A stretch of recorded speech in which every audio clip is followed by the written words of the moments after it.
Megastar Shakib খানের cinema Prince once upon a time in Dhaka, যে ছবিটা রিলিজ করতে চলেছে আগামী বছর ঈদুল ফিতরে অর্থাৎ রোজার ঈদে এই ছবিটা আসতে চলেছে।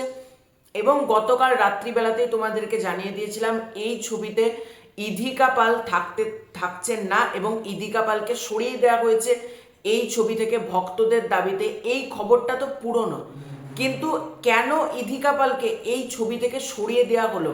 ভক্তদের দাবি কি সব, নাকি আরো বড় পেছনে কোনো কারণ লুকিয়ে আছে? তারই আপডেট আমাদের সামনে চলে এসেছে, তাই মনে হলো তোমাদেরকে অতি অবশ্যই এই গুরুত্বপূর্ণ কথাটা জানানো দরকার।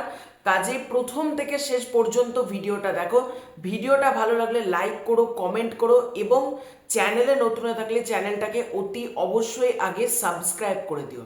আমরা যেটা ভাবছিলাম, ভক্তরা যে এত ডিমান্ড করছে, যারা সাকিবিয়ানরা রয়েছে তারা তো ফেসবুকে রীতিমতো সোশ্যাল মিডিয়া গরম করে দিয়েছিল। ফেসবুক, ইনস্টাগ্রাম, টুইটার, আরও যে সমস্ত সোশ্যাল মিডিয়া হ্যান্ডেলস আছে, সাকিবিয়ানদের একটাই কথা, মেগাস্টার শাকিব খানের সাথে ইধিকা পালকে দেখতে চায় না। এবং দেখো, কোনো সাকিবিয়ান কিন্তু ইধিকা পালের বিপক্ষে না। মানে অনেক মানুষ ভেবে নিয়েছে আবার ইধিকা পালের বিপক্ষে সাকিবিয়ানরা, না, মানে ইধিকা পালের বিপক্ষে কোনো সাকিবিয়ান না। তাদের খালি একটাই বক্তব্য যে মেগাস্টার শাকিব খানের সাথে ইধিকা পাল কাজ করুক, কিন্তু সেটা 1 বছর, 2 বছর, 3 বছর বাদে।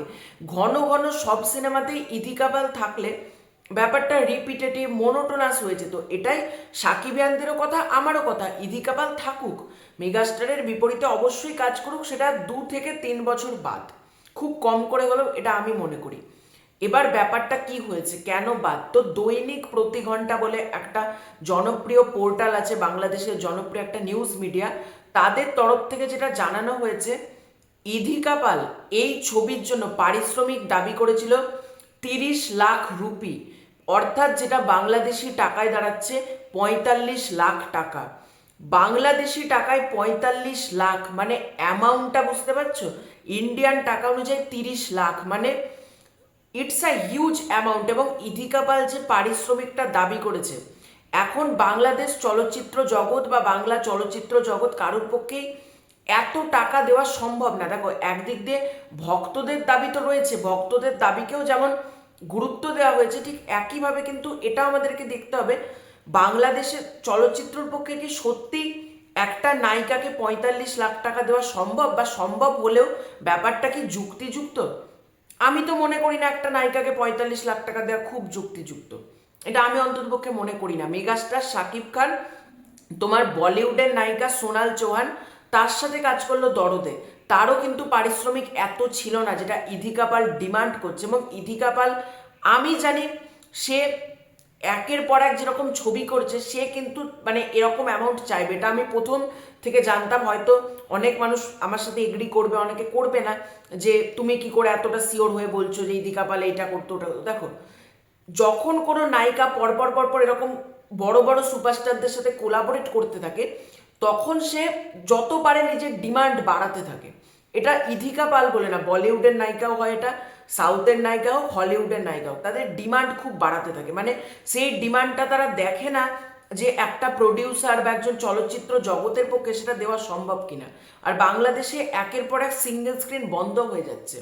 এবার সব দিক থেকে বাংলাদেশ চলচ্চিত্রের ইকোনমিটা নড়ে যাবে যদি ইধিকা পালকে এত টাকা দেওয়া হয়। ইধিকা পালকে যদি এত টাকা দেওয়া হয়, পরের ছবি একটা অন্য কোনো নায়িকা বলবে আমাকে এত টাকা দাও, তারপরের ছবি নায়িকা বলবে আমি তার থেকে বেশি চাই। মানে এই করে একটা যে ব্যালেন্স আছে না, সব কিছু এটা নড়বড়ে হয়ে যাবে কোথাও, এটা আমি অন্ততপক্ষে মনে করি। এবং প্রোডাকশন হাউস একেবারে সঠিক ডিসিশন নিয়েছে এবং ইধিকা পাল এই ছবিতে থাকছে না। ভক্তদের দাবি যদি একদিকে থাকবে, কিন্তু বড় কারণ হলো এটাই পারিশ্রমিক। এবং পারিশ্রমিক আমারও প্রথম দিকে মনে হচ্ছিল ইটস আ হিউজ অ্যামাউন্ট, কিন্তু যখন শোনা যাচ্ছিল এতটা অ্যামাউন্ট, মানে এই অ্যামাউন্টটা 30 লাখ, শুনতে পাচ্ছে 30 লাখ আবার কি, কিন্তু 30 লাখ কত বড় যে একটা অ্যামাউন্ট, সেটা মানে অবিশ্বাস্য ব্যাপার। এবং বাংলাদেশ চলচ্চিত্র জগতের পক্ষে এত টাকা এই মুহূর্তে কোনো নায়িকার পিছনে বিনিয়োগ করা সম্ভব না। এবং আমি বলবো একেবারে সঠিক ডিসিশন নিয়েছে প্রিন্স টিম, ডিরেক্টর আবু হায়াত মাহমুদ, প্রযোজক শিরিন সুলতানা, সবাই সঠিক ডিসিশন নিয়েছে, এটা আমি মনে করি।